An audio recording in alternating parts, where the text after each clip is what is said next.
A stranger texted me photos of my house. Then they told me to run. I was sitting at my kitchen table eating leftover pizza when my phone buzzed with a text from an unknown number. The message had no words, just 3 photos attached. I clicked on the first one and my stomach dropped. It was my house, taken from across the street, showing my front door and the window where I was sitting right now. The second photo was closer, showing my car in the driveway with my license plate clearly visible. The third photo made my hands start shaking. It was taken from my backyard, looking through my kitchen window at me sitting exactly where I was right now. Before I could process what I was seeing, another text came through from the same number. Get out now. Don't ask questions. Just run. I stood up so fast my chair fell backwards and hit the floor. My heart was pounding and I could feel panic rising in my chest. I grabbed my phone and keys from the counter, and that's when I heard it. Footsteps on my front porch. Slow and deliberate, like someone was trying to be quiet, but the old wood was giving them away. I backed away from the kitchen toward my bedroom. My eyes locked on the front door. The doorknob started turning slowly, testing if it was locked. Thank God I'd remembered to lock it when I got home from work. Another text came through. Back door. Go now. They're at the front. I spun around and ran through my bedroom to the back door that led to my small yard. My hands fumbled with the deadbolt and I finally got it open, stepping out into the cold night air. The back gate was only 20 feet away and I ran for it, my feet slipping on the wet grass. Behind me, I heard glass breaking. They were inside. I yanked the gate open and ran into the alley, not looking back, just running as fast as I could toward the main street 3 blocks away. My phone buzzed again. White sedan at the corner. Get in. I wanted to question who was texting me and why I should trust them, but the sound of footsteps pounding behind me made the decision easy. I saw the white sedan idling at the corner with its passenger door already open. I dove into the seat and slammed the door as the car immediately accelerated away from the curb. The driver was a woman maybe in her 40s with short dark hair and a scar across her left cheek. She didn't look at me, just drove fast through the residential streets, checking her mirrors constantly. I tried to catch my breath and figure out what was happening. Who are you? I managed to ask between gasps. My name is Delilah. I'm sorry I couldn't warn you sooner. She took a sharp left turn and I grabbed the door handle to steady myself. Warn me about what? What's happening? She glanced at me quickly, then back at the road. Your brother put a hit on you. Professional contractors. They were supposed to make it look like a robbery gone wrong. My brother. The words didn't make sense at first. I had one brother, Marcus. No, wait. That name was forbidden. I had one brother, Ian, and we weren't close.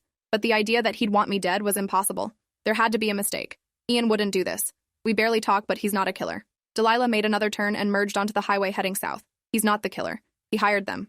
Big difference. She reached into the center console and pulled out a manila folder, tossing it onto my lap. Open it. I did. And inside were surveillance photos of Ian meeting with 2 men in suits at a coffee shop. The photos were time-stamped from 3 days ago. There were also bank statements showing a wire transfer from Ian's account to an offshore LLC for $50,000. The last document was a typed contract with my name, address, and a deadline of tonight at 11 p.m. Why would he want me dead? My voice sounded small and scared. Delilah merged into the fast lane and checked her mirrors again.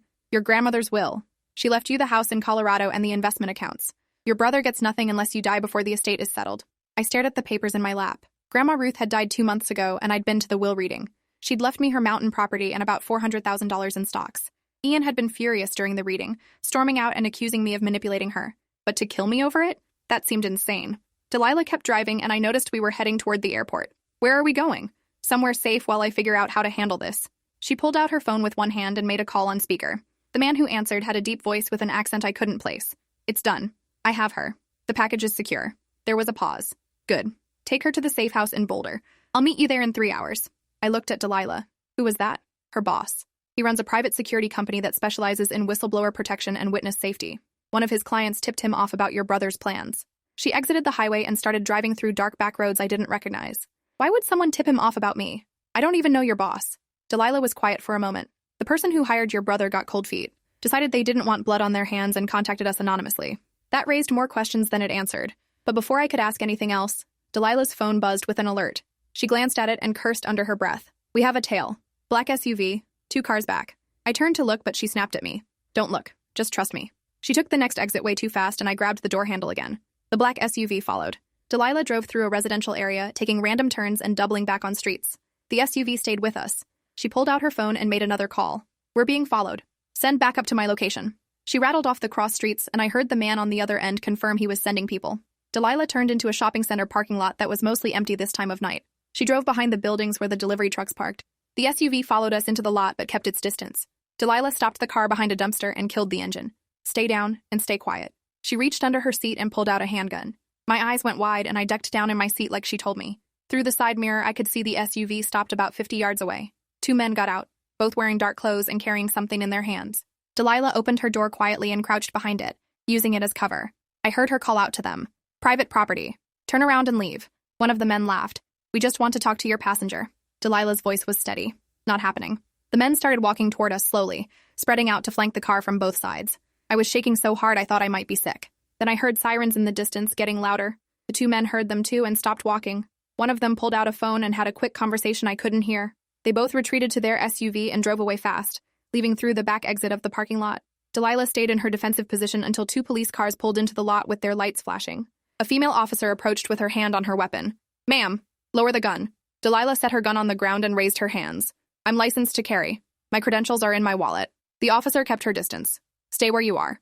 Her partner circled around to check on me in the passenger seat. You okay, miss? I nodded, unable to form words. Delilah explained the situation calmly and professionally. The officers called in the information and spent 20 minutes verifying her story and credentials. Eventually, they let us leave, but they escorted us to the police station to file a formal report. I sat in a small room with fluorescent lights and gave my statement to a detective named Alvarez. He was in his 50s with graying hair and tired eyes. He took notes while I explained everything, from the texts to the photos to the men following us. He asked to see the manila folder with Ian's information, and I handed it over. Alvarez studied the documents carefully. This is pretty serious stuff. You're alleging your brother hired a hitman. I corrected him. Delilah said it was contractors. Multiple people. He looked at me over his reading glasses. That's actually worse. That means it's organized and professional. He closed the folder. I'm going to need to bring your brother in for questioning. I gave him Ian's address and phone number. Delilah was in another room giving her own statement.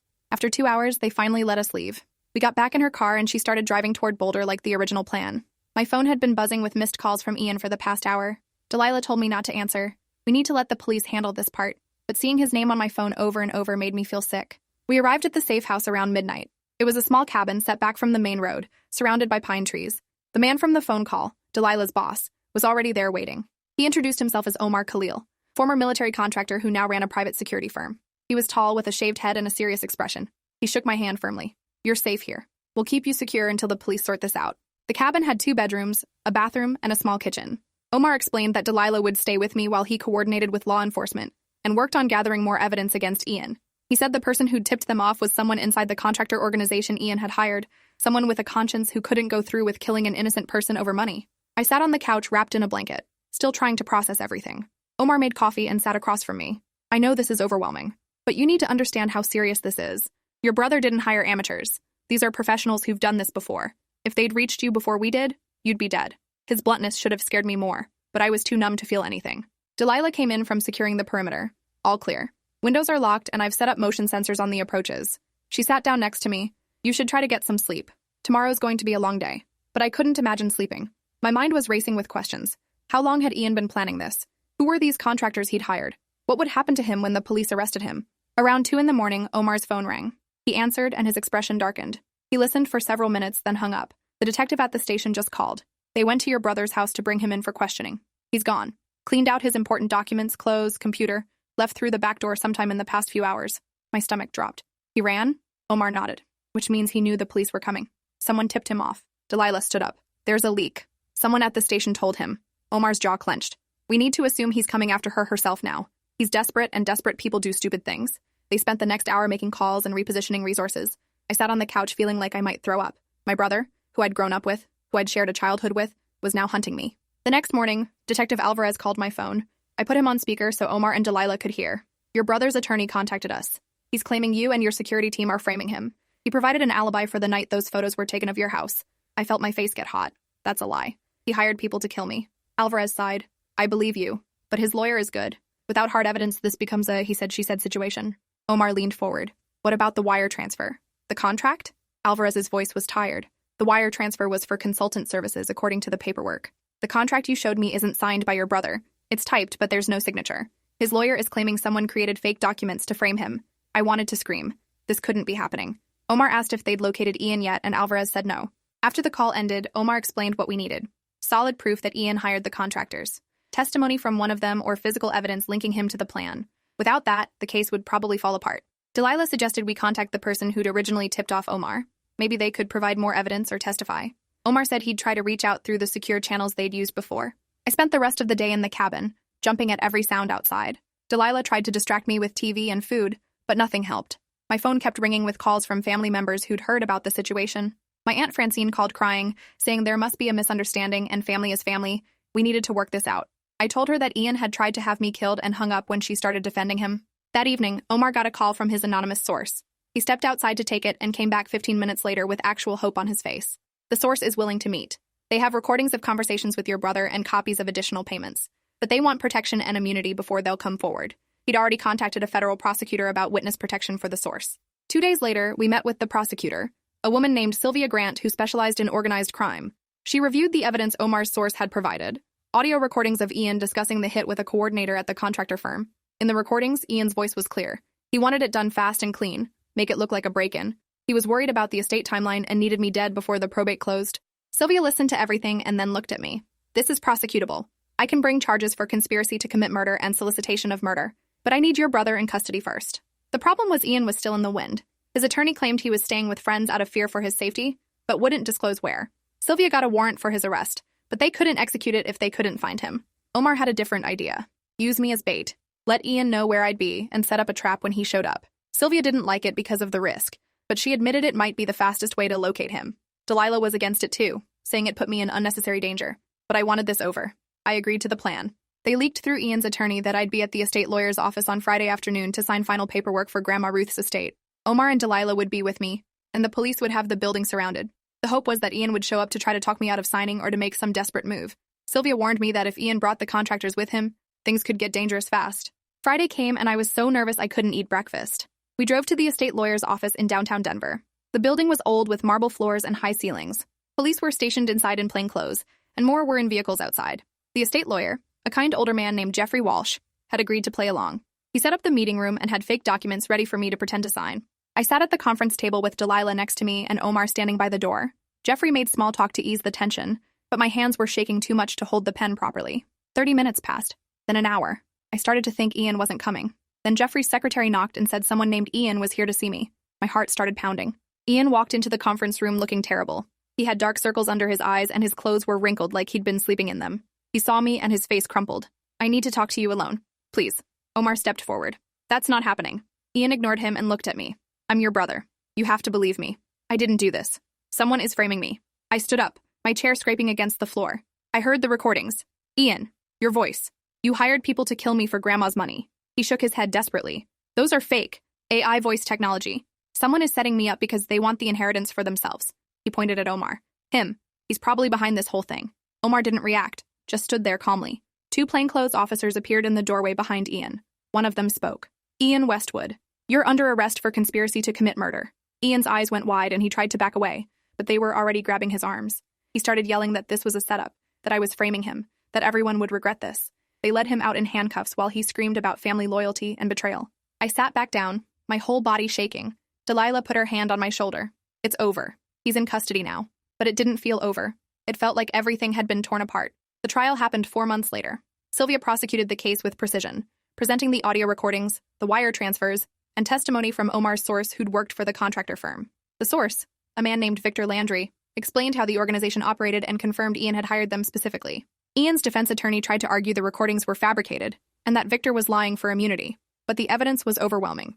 Bank records showed Ian had paid $50,000 upfront and agreed to another $50,000 upon completion. His internet search history included queries about how to hire a hitman and how to make a death look accidental. The jury deliberated for 6 hours and came back with a guilty verdict on all charges. The judge sentenced Ian to 25 years in prison without the possibility of parole for the first 12 years. During the sentencing, he was given a chance to speak, and he used it to call me a liar and a manipulator. He said I'd stolen his inheritance and destroyed his life. The judge told him to sit down. I didn't attend the sentencing in person because Sylvia thought it was safer for me to watch via video feed. I sat in a conference room at Omar's office and watched my brother be led away in chains. The estate was finally settled 3 months after the trial ended. I inherited Grandma Ruth's house and the investment accounts like she'd wanted. I sold the house because I couldn't imagine living there after everything that had happened. The money went into a trust, and I used some of it to pay Omar and Delilah for saving my life. They refused at first, but I insisted. A year after that night when I ran from my house, I moved to a different state and started over. I still have nightmares sometimes about footsteps on my front porch or the sound of breaking glass. Delilah checks in with me every few months to make sure I'm okay. Omar's firm ended up referring me to a therapist who specializes in family trauma, and I've been working through everything in weekly sessions. The hardest part wasn't the fear or the trial. It was accepting that my brother had valued money more than my life, that the person I'd grown up with could look at me and see only an obstacle to remove. I haven't spoken to him since his arrest, and I never will. Some betrayals are too deep to forgive. The money from Grandma Ruth's estate sits mostly untouched in accounts I rarely check. It feels tainted knowing it nearly cost me everything. But I'm alive, and Ian is in prison where he belongs. That has to be enough.